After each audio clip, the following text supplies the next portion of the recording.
Wenn du dein Trompetespielen in den Punkten Klang, Intonation und Höhe verbessern möchtest, solltest du dich unbedingt mit der Luftführung beschäftigen. Mit diesem Thema beschäftigen wir uns heute. Hallo und herzlich willkommen zu einem neuen Video rund ums Trompetespielen. Mein Name ist Nico von Nikolaikam Trompetentraining.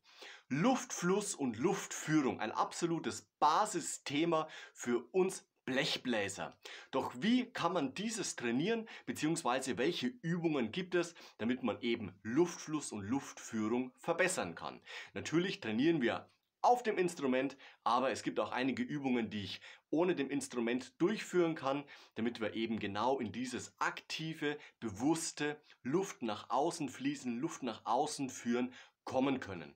Letztendlich ist es immer so, dass wenn wir Trompete spielen, natürlich dieser Klang auf unserem Instrument möglichst ausgeglichen, möglichst rund sein sollte. Sobald wir anfangen zu drücken, den Hals eng zu machen oder beginnen sonstige Verspannungen aufs Instrument zu übertragen, dann wird der Ton eng, schrill oder sehr hart. Deswegen sollten wir uns unbedingt mit Luftführung beschäftigen.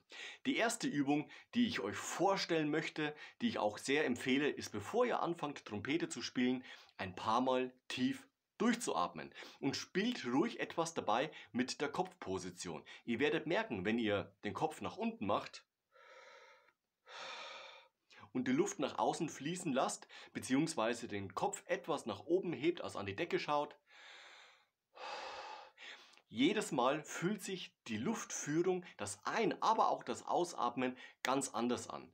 Die natürliche Körperhaltung beim Trompetespielen ist natürlich weder mit dem Kopf nach unten noch mit dem Kopf nach oben. Aber es geht darum, einfach ein Bewusstsein zu entwickeln, was die Kopfposition für einen Einfluss auf eben diese Luftführung, aufs Ein- und Ausatmen haben kann.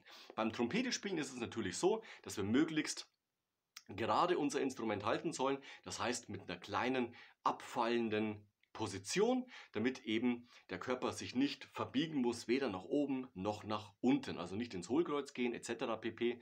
Und nach diesem anfänglichen Ein- und Ausatmen versuchen wir jetzt dieses freie Ausatemgefühl auf unser Instrument zu übertragen. Dafür halten wir einfach mal das G1 aus.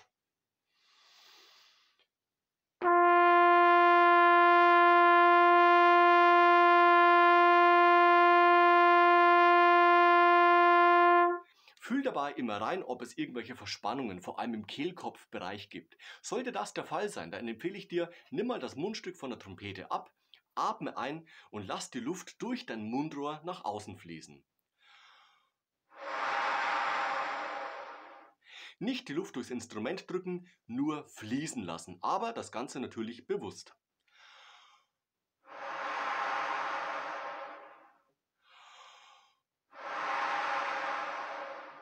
Das Ganze 3 bis 5 Mal, dann das Mundstück wieder aufs Instrument setzen und wir kehren wieder zu unserem ausgehaltenen Ton G1 zurück.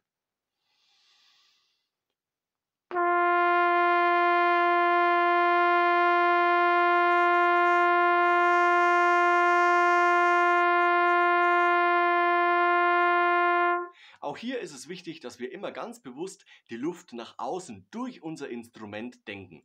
Wenn wir das nicht machen sollten, kann es eventuell dazu kommen, dass wir an einem Punkt mehr Luft, an einem anderen Punkt weniger Luft. Vor allem dann, wenn der Ton beginnt, benutzt man gerne viel Luft, weil wir ja natürlich viel Luft eingeatmet haben, aufgetankt haben.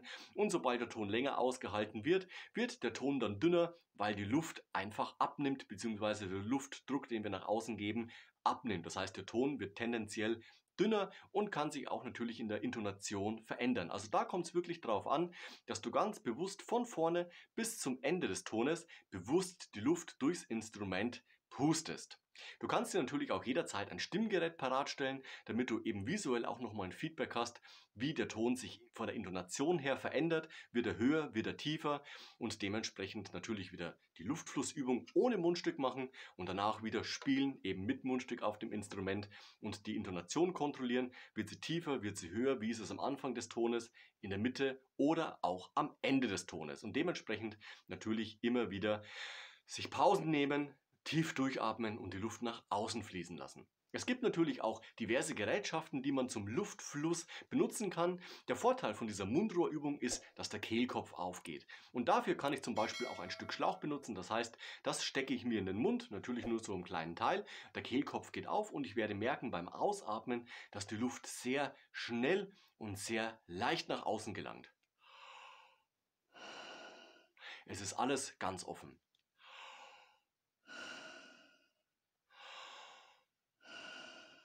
Drei bis 5 Mal und immer gut darauf aufpassen, sobald du anfängst, eben ein Schwindelgefühl zu entwickeln, dann eben wieder Pause machen, komm zu dir, danach wieder Mundstück auf die Trompete und wir kehren wieder zu unserem Instrument zurück. Jetzt spiele ich aber nicht das ausgehaltene G, wir gehen einen Schritt weiter und zwar spiele ich die Second Study von Clark, eben mit diesem offenen Spielgefühl. Unser Körper hat sich daran gewöhnt, dass jetzt durch diesen Schlauch sehr viel Luft nach außen gehen kann.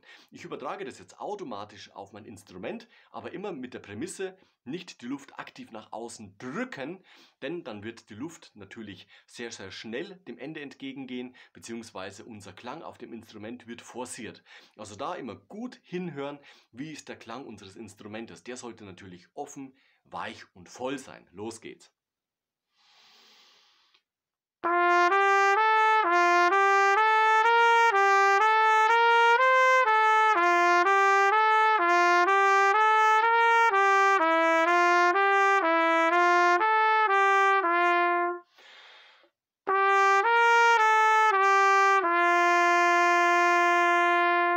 Versuch die Übung immer auf einem Atemzug zu spielen. Wenn du aber merkst, dass die Luft knapp wird, kämpf nicht um jeden weiteren Ton, sondern mach eine Zäsur, atme ein und spiel weiter. Je nachdem, wie du eben diese Übungen spielen kannst, kannst du das Tempo erhöhen und dann ist es sowieso kein Problem, mit einem Atemzug bis zum Ende zu kommen, beziehungsweise bei Clark steht natürlich am Ende auch ein Wiederholungszeichen, dementsprechend mit der erhöhten Geschwindigkeit kannst du natürlich auch das Ganze dann doppelt so schnell spielen und kommst letztendlich auch auf einem Atemzug gut zurecht. Ich spiele es euch einmal vor.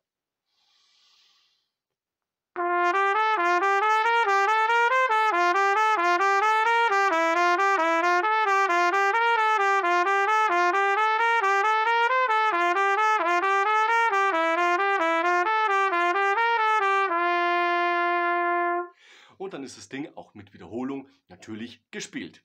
Wir gehen weiter und zwar gibt es wieder eine andere Trainingseinheit und zwar wieder mit einer kleinen Gerätschaft und zwar diesem Airflow, das heißt oder Flowball. Man macht dieses System zusammen, hat da vorne einen Styroporball und bläst rein und lässt den Ball fliegen.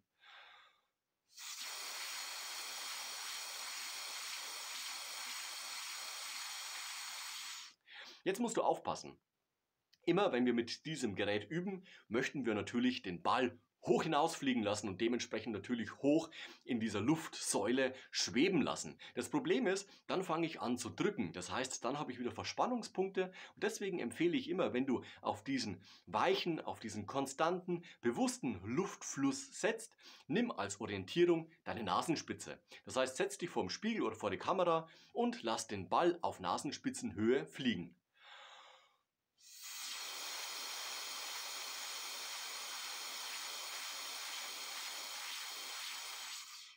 Und wieder zurück.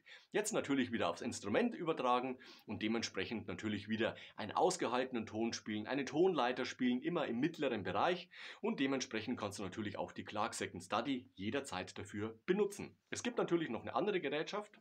Und zwar ist es der Buzzer. Also mit dem Buzzer kann man natürlich auf unterschiedliche Art und Weise trainieren. Man hat hier 2 Luftlöcher oben und unten.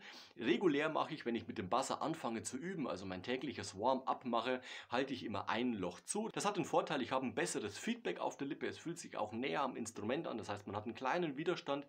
Wenn ich jetzt aber in den Luftfluss gehe, mache ich gerne beide Löcher auf. Das heißt natürlich, die Luft geht schneller weg. Na klar, die Luft entweicht durch 2 Löcher.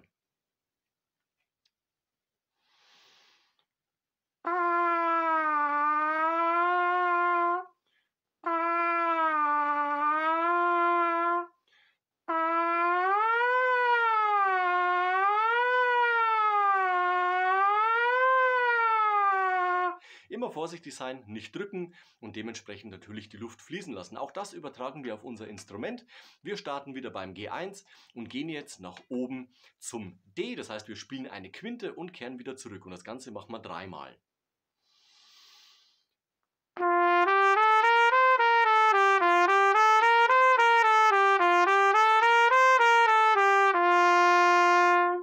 jetzt die Erweiterung auf 5 Mal.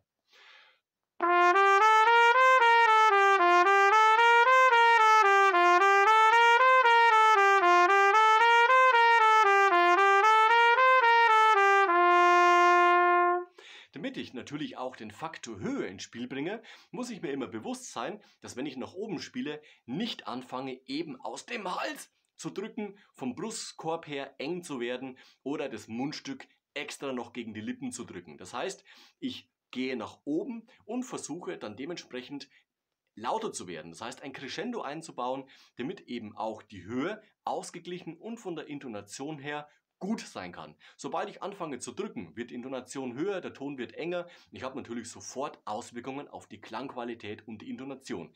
Also da empfehle ich dir auf jeden Fall, mach die Übung erstmal langsam. Wenn du atmen musst, musst du eben atmen. Stell dir ein Stimmgerät hin, damit du eben wieder dieses visuelle Feedback hast.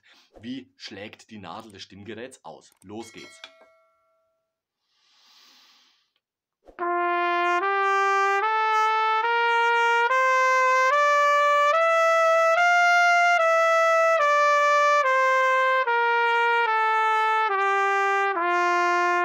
Wenn du das Gefühl hast, dass zum Beispiel beim Ton E, F oder G irgendwann der Hals eng wird, du anfängst zu drücken, dann spiel wieder nach unten. Dann bewegst du dich erstmal in diesem Tonraum. Denk immer an die Luft, mach die Übungen und versuche das lockere, offene Spielgefühl auch auf die höheren Töne zu übertragen. Das klappt, dann setz noch einen Ton drauf und so kannst du den Tonraum nach oben erweitern. Wenn du die 8 Töne ohne Probleme spielen kannst, also diese G-Dur-Tonleiter, dann mach mal als Wechselton nicht das G, sondern eben einen Ton höher, das A2.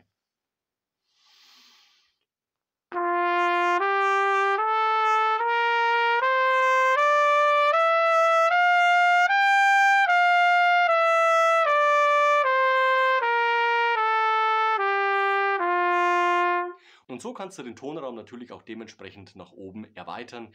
Erstmal ein Ton, dann 2, dann 3 und so weiter und so fort. Wir gehen nochmal zur Second Study von Clark zurück. Und zwar starten wir mit F-Dur. Da möchte ich dir noch eine Übung zeigen, wie auch du versuchen kannst, die Höhe dann etwas lockerer zu spielen. Wir nehmen 3 Stufen in der Clark Second Study. Und zwar aus Ausgangsbasis erstmal F-Dur, beginnend ab dem F1. Stufe 2, wir übertragen dieses Spielgefühl auf die Quinte. Das heißt, Startton ist C2, also C-Dur. Und der dritte Schritt ist, wir spielen die Oktave von F, also starten auf dem Ton F2 und übertragen das Spielgefühl von der Oktave tiefer, von der Quinte, also C-Dur, jetzt auf eine Oktave höher auf das F2.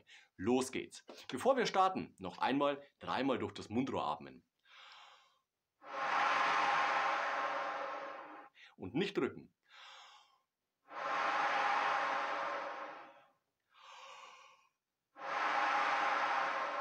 Diese Übung kannst du natürlich auch jederzeit zwischen den einzelnen Sets machen. Los geht's.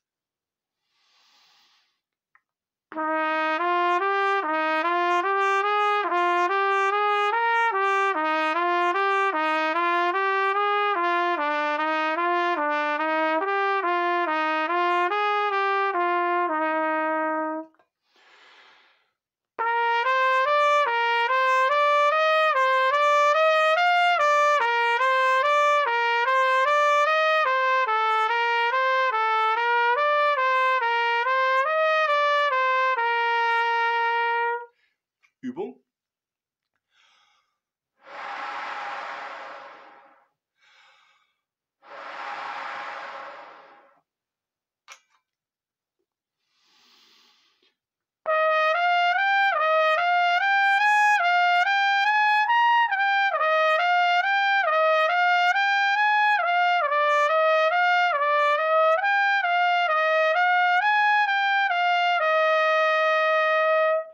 Jawohl, wenn das dir zu hoch ist, dann wähl doch erstmal C-Dur, F-Dur und dann C-Dur auf C2 und dann zum Beispiel F-Dur. Somit hast du immer tiefe Lage, Mittellage und hohe Lage in Kombination.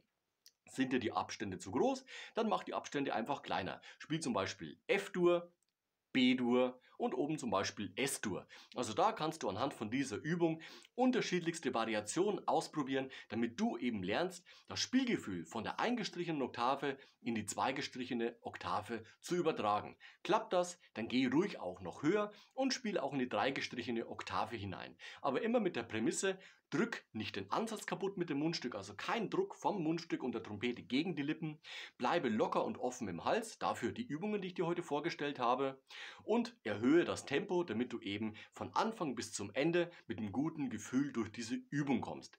Denk immer dran, bewusst die Luft nach außen führen, offen, weich und locker, aber nicht eng und forciert. Das ist ganz wichtig, das kannst du aus dem Video mitnehmen, damit wir eben ein angenehmes, klangvolles und lockeres Instrumentalspiel entwickeln können. Schreib doch in die Kommentare, wie es bei dir funktioniert hat oder welche Übungen du machst. Lass am Ende von diesem Video noch ein Like und ein Abo da, das freut mich immer ganz besonders.